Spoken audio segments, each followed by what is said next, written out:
اللہ رب العزت خود فرما رہے ہیں کہ میں اسے ایسے سمجھوں گا کہ جیسے اس نے دنیا و ما فیہا کو ایک سائڈ پہ کر کے میرے لیے وہ نکل پڑا. فرمایا جو دین کی تعلیم حاصل کرتا رہا، اس دوران اس کی موت آ گئی، دینی تعلیم کے دوران اس کی موت آ گئی تو ہم شہادت کا درجہ دے دیں گے. کتنی بڑی بات کہی. شہادت کا درجہ معمولی ہے نہیں، یہ قسمت والوں کو ملا کرتی ہے. یہ وہ موت ہے کہ جس کے بارے میں خود رسول اللہ صلی اللہ علیہ وسلم نے تمنا کی تھی، یا اللہ موت ہو تو شہادت جیسی. یہ موت اللہ کو سب موتوں سے سب سے زیادہ پسند ہے. تو کہا جو دینی تعلیم حاصل کرتا رہا، اس دوران اس کی موت آ گئی، ہم اس کی موت کو عام موت نہیں شہادت کی موت کا درجہ عطا کر. کتنی بڑی فضیلت. یہ دنیا کی تعلیم میں ہے نہیں. جتنا مرضی پڑھ لیں آپ، سب سے اچھی ڈگری پی ایچ ڈی کی ڈگری مانی جاتی ہے، لیول کی، بہت بڑے لیول کی ڈگری ہے یہ دنیا کے اعتبار سے مانا جاتا ہے. ہر یونیورسٹی اس کو بڑے اہم طریقے سے دیکھتی ہے، ہر ادارہ اس کو بڑی عزت کی نگاہ سے دیکھتا ہے، پی ایچ ڈی کی ہوئی ہے. لیکن پی ایچ ڈی کرتے ہوئے اس کے موت آ گئی تو شہادت کا درجہ نہیں ملے گا. اگر اس کے برعکس قرآن کو پڑھتے ہوئے، قرآن کا تلفظ ٹھیک کرتے ہوئے اس کی موت آ گئی، انشاءاللہ شہادت کا درجہ پائے. بہت سارے حضرات کہتے ہیں جی عمر گزر گئی، اب ہم کیا دین سیکھیں. اللہ نے دین کی کوئی قید نہیں لگائی کہ اس عمر میں سیکھو. کیا اللہ نے کہیں کہا ہے کہ آپ بچپن میں سیکھو یا نوجوانی میں سیکھو یا بڑھاپے میں مت سیکھو؟ اللہ نے کہیں نہیں کہا. آخرت سنوارنی ہے، چاہے آپ کی عمر جتنی مرضی ہو، جو کچھ مرضی ہو، اللہ کا دین سیکھنے میں دیر مت کرو، نہیں کرنی چاہیے. جو ہم اولاد کو یہ سکھاتے ہیں نا دنیا کے طور طریقے، سیکھو بیٹا دنیا میں کیسے جیو گے. اگر ہم نے دین سکھا دیا تو یہ ذریعہ معاش کہاں سے لائے گا؟ بھائی آپ نے اس کو رزق دینا ہے یا آپ کے محکمے نے اس کو رزق دینا ہے؟ نہیں، رزق دینا ہے واللہ یرزق من یشاء بغیر حساب. رزق دینے والا اللہ کی ذات ہے، وہ چاہے رزق دے چاہے نہ دے، یہ اس کا کام ہے، یہ ہمارا کام تو نہیں، ہم تو نہیں کر سکتے. اگر اللہ نے آپ کا وہ رزق نہیں لکھا تو آپ ایڑی چوٹی کا زور لگا لیں، وہ چیز آپ کو نہیں ملے، نہیں ملے. افغانستان کے ایک وزیر تھے،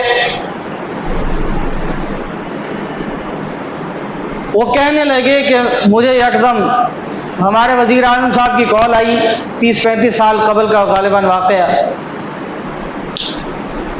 کہ جلدی کرو فلاں ملک میں، پتہ نہیں فرانس تھا، روس تھا یا جو بھی ملک تھا، وہاں ایک ایمرجنسی کام آ گیا ہے، آپ اپنا بوریا بستر اٹھائیں اور جہاز تیار ہے، یہ کام کر کے آئیں. کہتے جی ہڑبڑی میں نے ناشتہ نوشتہ یہ کچھ کھایا پیا نہیں تھا، تو گھر آیا سامان اٹھانے لگا تو پتہ نہیں بیوی نے یا والدہ نے کہا کہاں جا رہے ہو؟ کہا جی ایک سرکاری کام آ گیا، حکم آیا، اب جا رہا ہوں. اس نے کہا کھا پی لو، وقت نہیں ہے. تو انہوں نے گھر کے اندر 2 بھونی ہوئی مرغیاں رکھی ہوئی تھی، تو انہوں نے وہ پیک کر کے دے دی، راستے میں جاتے ہوئے یہ کھا لینا. میں نے کہا چلو ٹھیک ہے، میرے سٹاف کو دے دو. وہ مرغیاں اٹھا کے میں جہاز پر آیا، جہاز سے اترا، وہاں گاڑی میں بیٹھا. اب راستے میں جا رہا ہوں جاتے جاتے میں نے ایک عورت کو دیکھا، ضعیف العمر عورت ہے، غریب عورت ہے، اس کے چہرے سے بھوک کے آثار نمودار ہو رہے ہیں، سڑک کنارے بیٹھی ہے۔ میرے دل میں خیال آیا چلو یار میں تو جا کے ہوٹل میں کہیں کھا لوں گا، یہ 2 مرغیاں اس عورت کو دے دیتا ہوں۔ تو میں نے وہ 2 مرغیاں سٹاف سے کہا کہاں ہیں جی؟ فلاں پیچھے گاڑی میں پڑی ہوں، اس کا نکالو، اس کو دے دو۔ اب وہ مرغیاں نکال کے ہم نے اس کو دی تو تھوڑی دیر کے بعد کال آتی ہے کہ آپ جہاں ہیں وہیں سے واپس آ جائیں، کام ہو گیا۔ اب میں بڑا حیران و پریشان، اس وقت کام نہیں ہو رہا تھا، مجھے ایمرجنسی میں یہاں بھیجا، ملک میں پہنچ گیا ہوں، دفتر کے قریب ہوں، اب مجھے کہہ رہے ہیں کہ واپس آ جاؤ کام۔ تو ذہن میں خیال آیا اللہ نے یہاں کیوں بھیجا؟ اتنے پروٹوکول کے ساتھ یہاں مجھے کیوں بھیجا ایمرجنسی کے اندر؟ تو ذہن میں خیال آیا وہ جو 2 مرغیاں تھیں نا جو میرے پاس تھی، اس پر اس عورت کا نام لکھا ہوا تھا۔ اللہ نے وہ 2 مرغیاں افغانستان سے یہاں پہنچانے کا انتظام میرے ذریعے فرمایا۔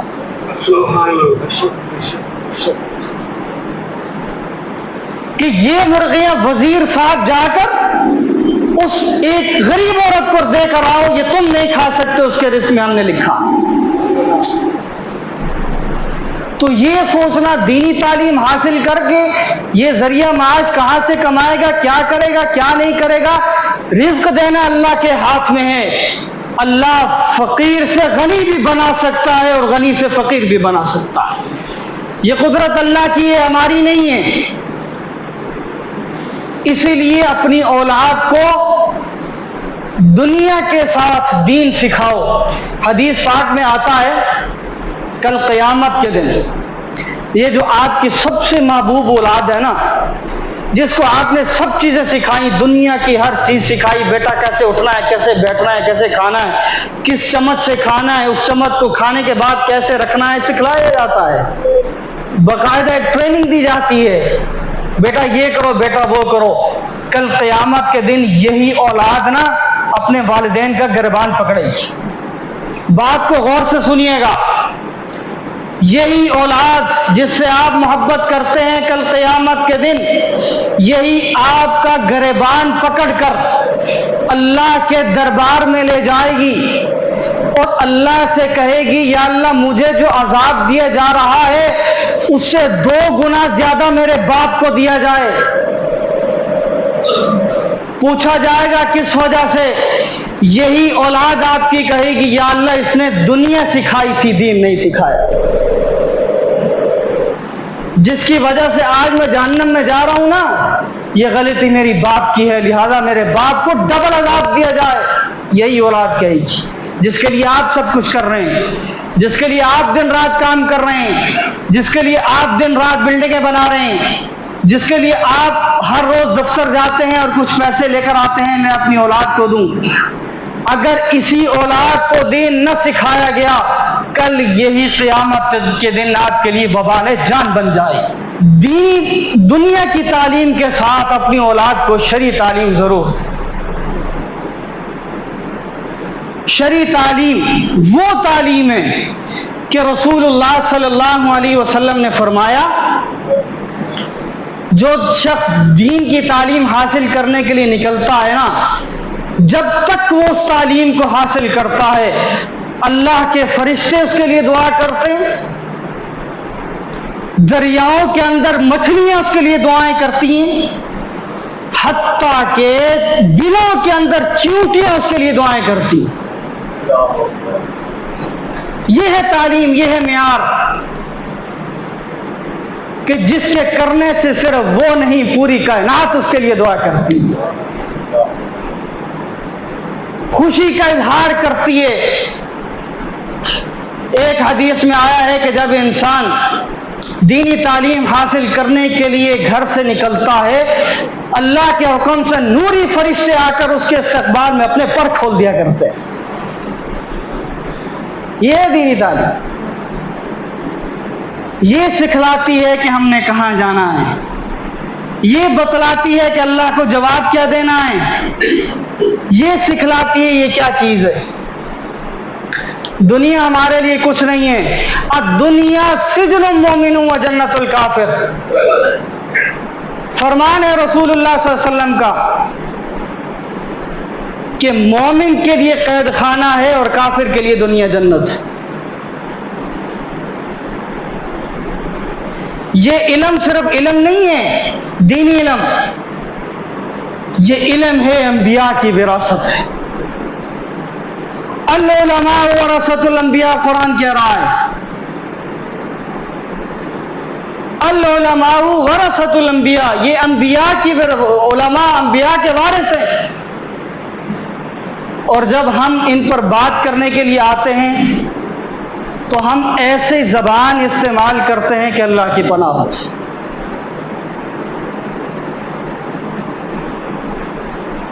نہیں کرنی چاہیے۔